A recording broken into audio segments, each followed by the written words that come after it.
Hello, everyone. Welcome to our next session. We are back on the theme of Exodus, and we are now looking into our last unit.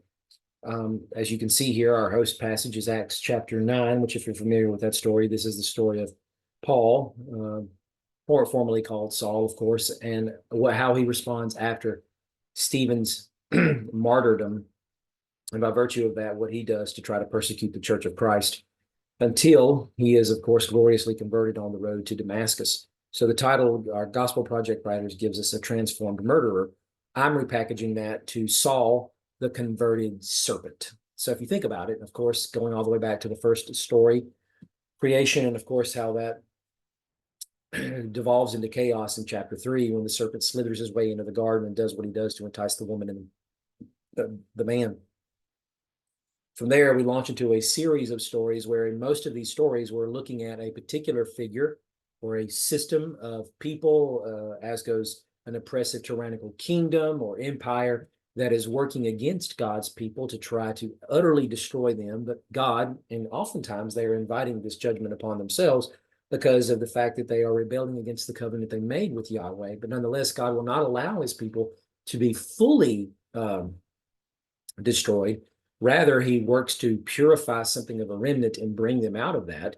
But that analogy doesn't always hold true when we get into every single story, namely the one we're looking at here. But what I have for you in the middle section of the screen in all of these purple boxes, and I'm not going to go through all of the gray boxes during this session. I'll do that when our 30-minute workshop comes up on Wednesday night at a later time. But instead, just to give you a synopsis here of starting with Pharaoh in Egypt, and then after that, moving out into the wilderness, the first threat that they face is Amalek, which of course is an intergenerational threat that not only Joshua has to deal with, but later Saul and then David, where of course the Amalekites are totally destroyed, but they still rear their ugly head when in exile during the story of Esther with Haman, the Agagite, right?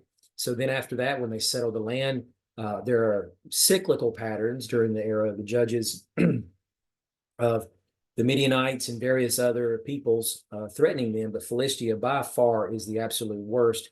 And of course, during the height of their oppressiveness against Israel, we have Goliath emerging as their champion, challenging and defying the ranks of Israel to come out and fight or else be slaves. And then, of course, while Saul of Kish, first named king over Israel, is head and shoulders above everyone else, kind of reverts to being his own Goliath-like figure as he pursues David, but David refuses to kill him, whereas he was all too willing to take off the other giant's head.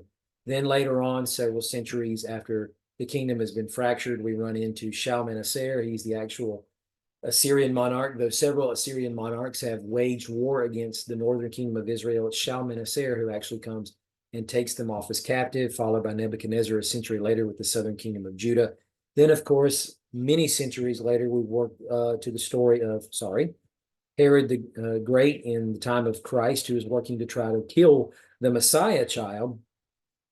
Then 30 years later, Jesus is actually facing yet another figure, not in the form of a king, but the high priest, who is successful in actually putting Jesus to death. But of course, we know the story doesn't end there. And now we come to Saul of Tarsus as the story advances with Jesus having ascended and his church continuing his mission here on earth. He intends to be the serpent figure who wants to completely and utterly destroy the people of God. So track with me now to the first blue block in the upper right corner of the screen.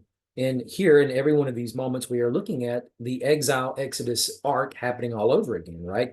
We go back to the story in Egypt where there's the murder of the righteous seed, all these baby boys being tossed like disposable paper cups into the Nile to be murdered by the crocodiles that just eat them up. And of course, Saul is bringing disciples to Egypt. If you remember one of our former sessions, as we were talking about how Luke is actually framing Jerusalem up to be the hotbed of persecution now as a new Egypt, a new Sodom of sorts. And the later converted Paul is going to be coming to Egypt to deliver aid to God's people there. But first, he is like the tyrannical Pharaoh figure over this Jerusalem, much in the same way as the Sanhedrin Council is, and the Herod, who is going to actually imprison some of these apostles, put one to death and attempt to try to do the other with Peter, or do the same to the other in Peter. And then, of course, another moment of looking at the mirroring of the exile Exodus arc. We have the defeat of Pharaoh in Moses' story. Pharaoh, or Saul, is defeated when he falls to the ground on the Damascus road, keeping in sequence with this. Another look would be how Israel moves out of darkness into light. What I mean by that, of course, is when the land itself is thrown into darkness and they are shielded from that as Goshen is immersed in light during the proper daytime hours. But then, of course, the land of Egypt itself is an awful picture of death and darkness in and of itself. And they are delivered out of that, from that darkness into a new creation as they walk toward the light on the sunrise of the day when they move through the Red Sea onto the eastern edge of it, while Egypt is drowned right behind them in the early morning hours. Saul himself, he's blinded, he is put into darkness, but yet he receives his sight again when the light comes some days later, after Ananias comes to visit him and baptizes him.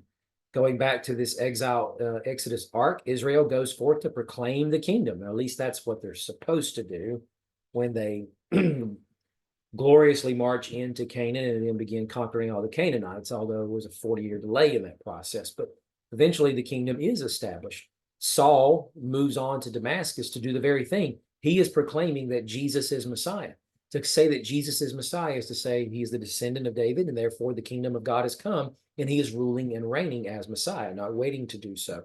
And of course, this is the very thing that Luke is making sure we all understand through what happened when Saul was first introduced to us in the context, with him consenting to Stephen's death, and Stephen sees Jesus standing at the right hand of God. Last point of reflection here is Israel coming to Sinai, which is in Arabia of all places, then to Canaan.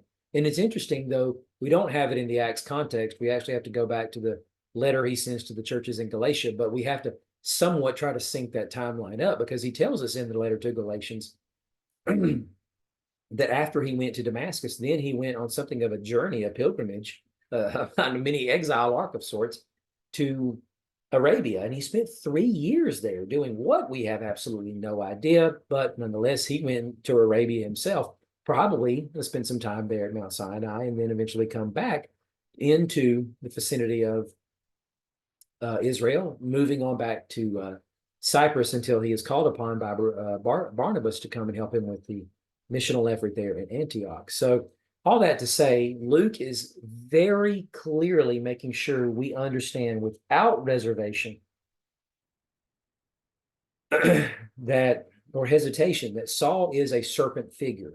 But whereas the paradigm in every one of the stories that precede this see the downfall of all those serpent figures, and none of them are ever redeemed, that doesn't happen here. Rather, the paradigm, as so many other paradigms in the story that we have seen of Israel being repeated in the story movement of Jesus, this is another moment where the paradigm itself is shifting its frame of focus to redemption, redeeming Israel's broken history through Jesus as a true or new Israel. By virtue of that, Saul is no longer going to remain a serpent with his head crushed. He is going to be redeemed and become one of the most powerful forces within the early church at seeing the kingdom of God and the gospel itself spread. So hopefully that was helpful. Thanks for listening. And we've got 2 more to go.